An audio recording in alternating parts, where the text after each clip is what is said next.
ઓમ શ્રી પરમાત્મને નમઃ. શ્રીમદ ભગવદ્ ગીતાની યાત્રામાં આજે આપણે આવી પહોંચ્યા છે અધ્યાય 13, ક્ષેત્રજ્ઞ વિભાગ યોગના શ્લોક ક્રમાંક 17. આ શ્લોકમાં ભગવાને કહ્યું છે કે તત્વજ્ઞાન જાણ્યા પછી કોને પ્રાપ્ત કરવાનું છે એનો સંદેશો અર્જુનના માધ્યમથી આપણને આપે છે. તો ચાલો સૌપ્રથમ શ્લોકના માધ્યમથી ને પછી ગુજરાતી ભાષાંતર અને ટૂંકું વિવેચન સાધક સંજીવનીમાંથી લઈએ અને સમજીએ.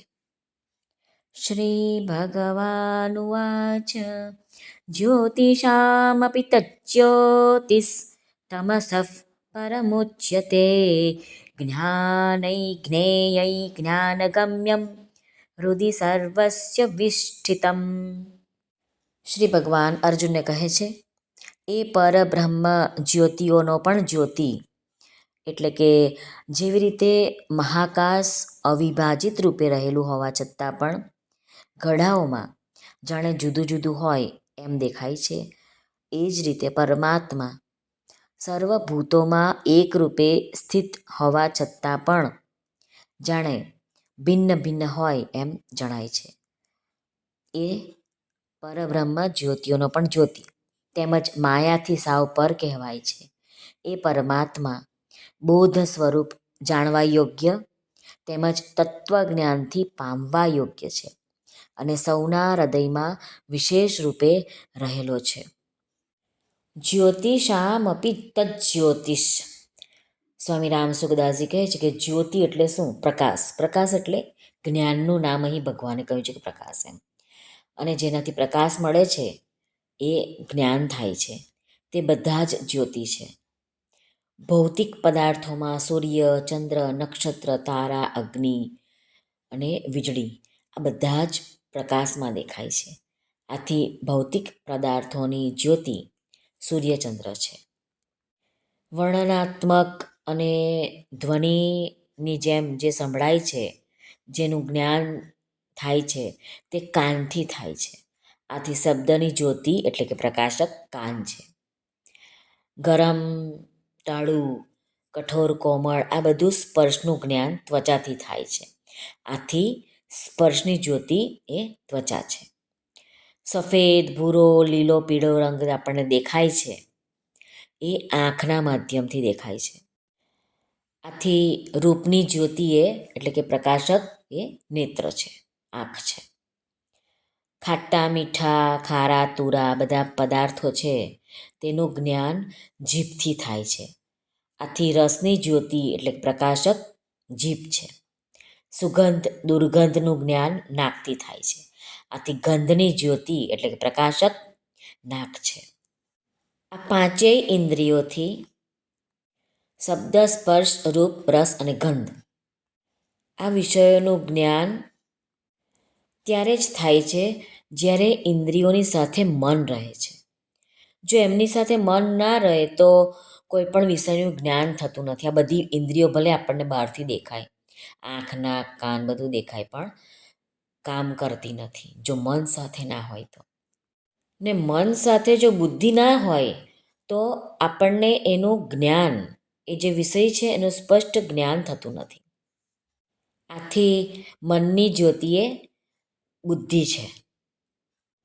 બુદ્ધિથી કર્તવ્ય, અકર્તવ્ય, સત, અસત, નિત્ય, અનિત્યનું જ્ઞાન થવા છતાં પણ જો પોતે કરતા છે એમ નથી સમજતો તો એ બૌદ્ધિક જ્ઞાન જ રહી જાય છે. એ જ્ઞાન જીવનમાં કે આચરણમાં નથી આવતું.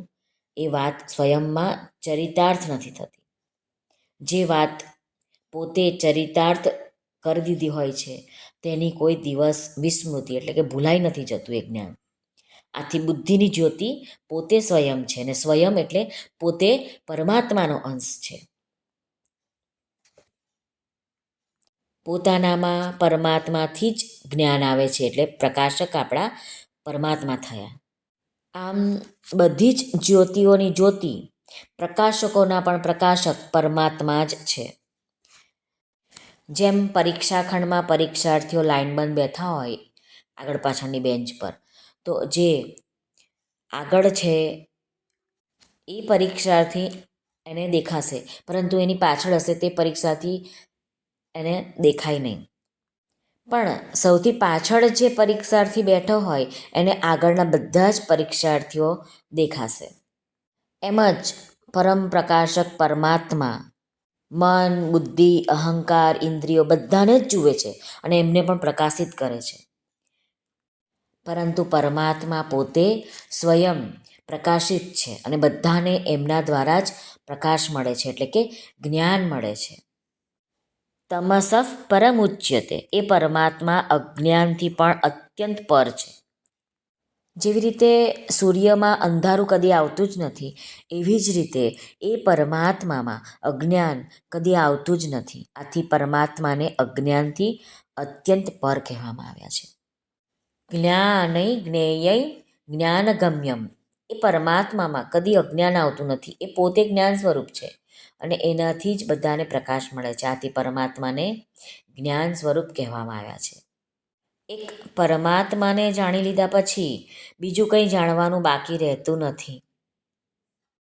આથી પરમાત્માને જ્ઞેય કહેવામાં આવ્યા છે.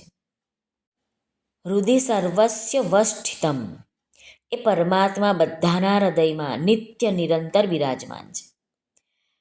એટલે કે પરમાત્મા બધી જ જગ્યા, વસ્તુ, કાળ, વ્યક્તિ, ઘટના, પરિસ્થિતિ, અવસ્થા બધામાં પરિપૂર્ણ રૂપે વ્યાપક છે. તો પણ એનું પ્રાપ્તિ સ્થાન તો હૃદય જ છે. પરમાત્માનો અનુભવ હૃદયમાં જ થાય છે. એનો ઉપાય રામસુખદાસજી મહારાજ બતાવે છે કે આપણે બાળપણમાં હોય, જવાનીમાં હોય કે વૃદ્ધાવસ્થામાં હોય, એ બધી અવસ્થા અલગ અલગ છે, પણ હું એક જ રહ્યો છું. એ જ સુખ હોય, દુઃખ હોય, અનુકૂળ પરિસ્થિતિ, પ્રતિકૂળ પરિસ્થિતિ હોય, બધી જ આવીને ચાલી ગઈ, પરંતુ તેઓમાં એક હું જ રહ્યો.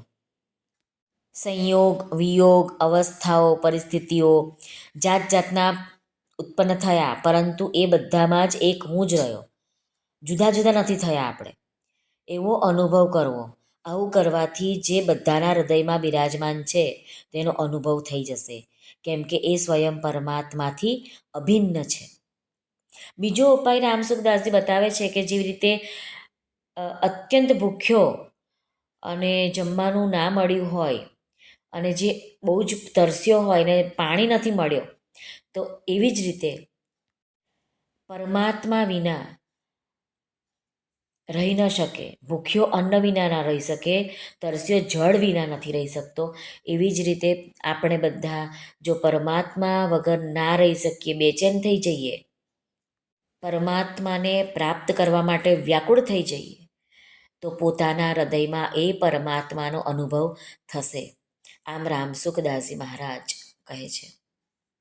અને જો આમ પરમાત્માનો અનુભવ પોતાના હૃદયમાં થઈ ગયો તો સાધકોને બધી જ જગ્યા પર પરમાત્મા દેખાશે.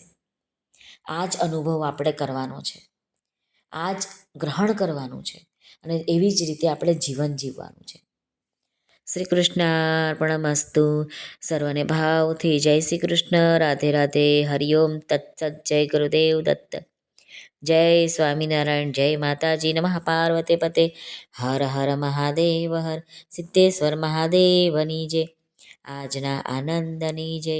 સર્વનું કલ્યાણ થાઓ, સર્વનું કલ્યાણ થાઓ, સર્વનું કલ્યાણ થાઓ. આપ સર્વનો ખૂબ ખૂબ ધન્યવાદ.